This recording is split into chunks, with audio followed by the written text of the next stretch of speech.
Quý vị đang theo dõi chương trình Khéo Dùng Tiền của Đài Lưu Đài Sài Gòn TV. Chị Ngọc Thịnh và chúng tôi đang bàn với bà Lisa Hamilton từ cơ quan IRS và ông Ron Galati từ cơ quan SBA về những vấn đề thuế má cũng như là vấn đề nợ của chương trình PPP. Lisa, there's an item in the CARES Act about charitable contribution above the line. Can you explain about that deduction? Tony, I'll do some research on that. I've been focusing so much on the payroll credit, and I'll get back to you with that regarding the charitable contribution. Because I did see that where you can donate leave to specific employees. Mm-hmm. Yes. Thank you. We'll save that for next program. Okay. My pleasure. While we're waiting for Tony, let me ask you a question that earlier someone called me and asked me about it. And regarding about the dependent, whether they should, why that dependent cannot receive the stimulus check, and that dependent is like a senior citizen and under the care of her son, and how come she did not receive the stimulus check? Okay, so for the economic impact payments, if you are a dependent of someone, you will not qualify for that credit. Okay. You will not qualify for that refundable credit because you were claimed as a dependent on that person's tax return. And that happens frequently with seniors. Yes. Where they're under the care of their children. Uh-huh. And also college students, it happened quite a bit because they were the dependents of their parents.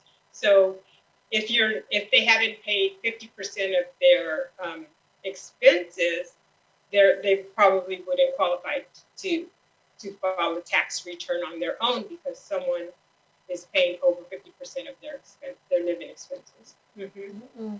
Okay. Let me explain. Let me translate to our audience about that question.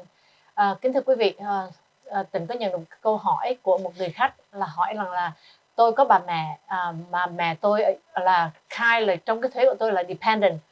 Tại sao bà mẹ tôi lại không được cái check 1.200?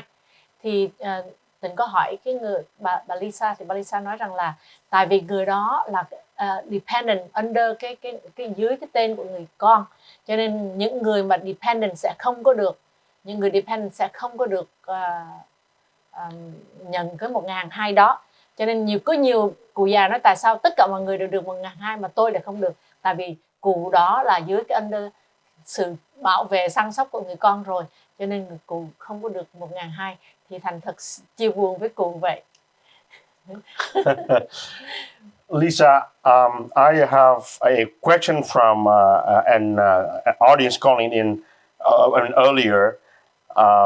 If I receive my stimulus payment based on my 2018 tax return, but when I found my return for 2019, my income is a lot higher, would the IRS ask me to return that money, and how? No. The stimulus payments are not going to be taxable income. The stimulus payments were set into motion to get the economy back on their feet.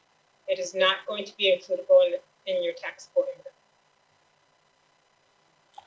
If someone claim or file for receive $1,200 based on their 2018 income, and then when they file their 2019 tax return, their income is a lot higher than, say, like, I don't know, the limit was like $100,000 for $75,000 for a single person. Would they have to return that money when they file their 2019 return? 2020. I'm sorry, 2020 return. Their 20 tax return.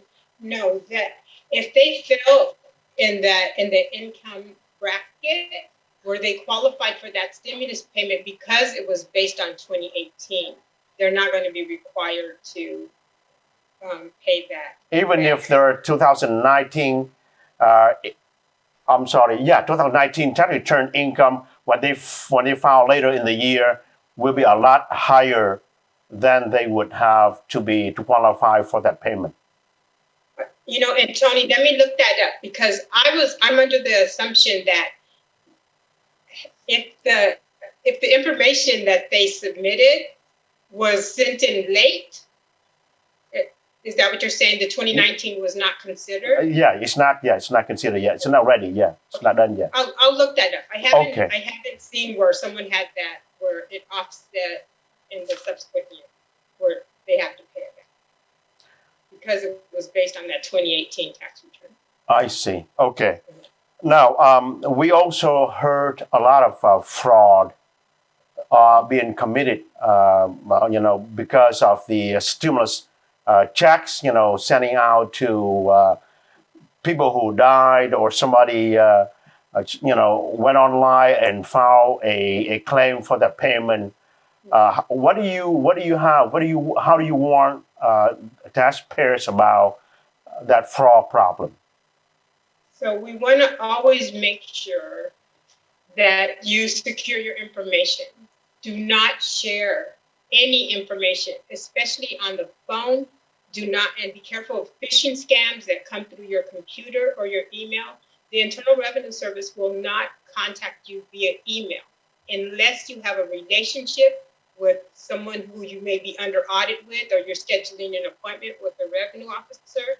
The IRS will not contact you via email to ask you any information regarding a stimulus payment.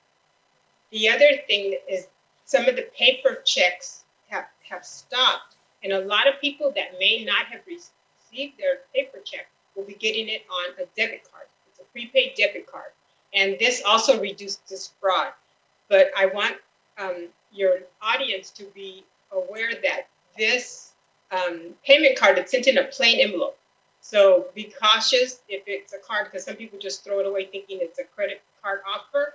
And it might actually be your stimulus card. So if you haven't received a paper check that you were expecting, please be aware that the debit cards will be they're in cycle now. And about 4 million have been issued. Wow. So the IRS will no longer issue a paper check for the Correct. stimulus They payment. will be all on debit. Only debit cards. Debit cards, exactly. It's more secure. We find. Mm-hmm. Yeah. Now, for people working, living abroad, say in Vietnam, and qualify for the stimulus payment, will the IRS send the payment to Vietnam also? No. So Only. correct. Go ahead. I'm sorry. Go ahead. Only in the U.S. Only U.S. Are receiving stimulus. No foreign address mailing, only domestically only. Unfortunately, no. I see. Thank you so much. Okay, let's translate. Yeah. Let me do the translation. Kính thưa quý vị, chúng tôi có hỏi bà Lisa đó. Thứ nhất là cái fraud là cái quan trọng nhất mà gần đây Sở Thuế cảnh cáo rất nhiều người, tại vì quý vị cũng biết, mình đọc tin tức mình xem là có nhiều người ta vô bị gian lận để xin, ta dùng những người đã qua đời rồi, hoặc là ta dùng cái số ID của mình, bank account của mình, ta vô online, ta xin cái tiền stimulus payment. Đến lúc mình thật sự mình xin 1.200 thì không còn nữa. Bà Lisa nói là đây là một cái hiện tượng mà xảy ra rất là nhiều, mà quý vị phải thận trọng. Thứ nhất là không có chia sẻ information của mình bất cứ một người nào, ngay cả những người ta gọi điện thoại đến, ta nói là người ta từ Sở Thuế hoặc là từ cơ quan an ninh xã hội, cũng không nên liên lạc với người ta, tại vì Sở Thuế không bao giờ gọi điện thoại cho quý vị cả, và không bao giờ email quý vị. Chỉ có trong trường hợp mình đang làm việc với Sở Thuế, thí dụ đang bị audit, thì lúc đó Sở Thuế mới liên lạc điện thoại, còn không bao giờ liên lạc điện thoại và email cho những trường hợp mà new case, những người mới mà bắt đầu làm với Sở Thuế. Điểm khác chúng tôi có hỏi là những cái check, những cái payment, những cái stimulus payment đó thì chính phủ có gửi cho những người Việt Nam sống ở tại Việt Nam mà qualify cho số tiền đó không? Thì bà ta nói là không, mình phải có địa chỉ tại nước Mỹ người ta mới gửi đi. Nhưng mà điều quan trọng khác, bà ta có nói là bắt đầu từ giờ phút này chính phủ sẽ không còn gửi những cái check bằng paper nữa, normal paper check, mà sẽ gửi bằng những cái debit card và cái thẻ debit. Mà cái này rất là quan trọng, tại vì rất nhiều người không để ý lúc nhận những cái thẻ đó, người ta tưởng đây là những cái offer offer để xin những ngân hàng để cho thẻ tín dụng, người ta vứt đi cái đó. Quý vị phải thận trọng. Cái thẻ mà debit card chính phủ gửi đi, chính phủ sẽ nói rõ ràng là đây là cái debit card của tiền stimulus payment. Quý vị phải bắt đầu sign in trong đó, mình phải sign in vô, mình phải có set up email, password, xong rồi mình mới được vô cái account đó bằng cách là mình enter những information như là ngày sinh tháng đẻ, cái ngày lần cuối cùng mình khai thuế là lúc nào, bao nhiêu tiền đóng, bao nhiêu tiền nhận lại, thì lúc đó cái thẻ mới được activate. Chúng tôi xin tạm dừng ở đây và xin quý vị đừng rời máy, chúng tôi sẽ trở lại trong giây phút.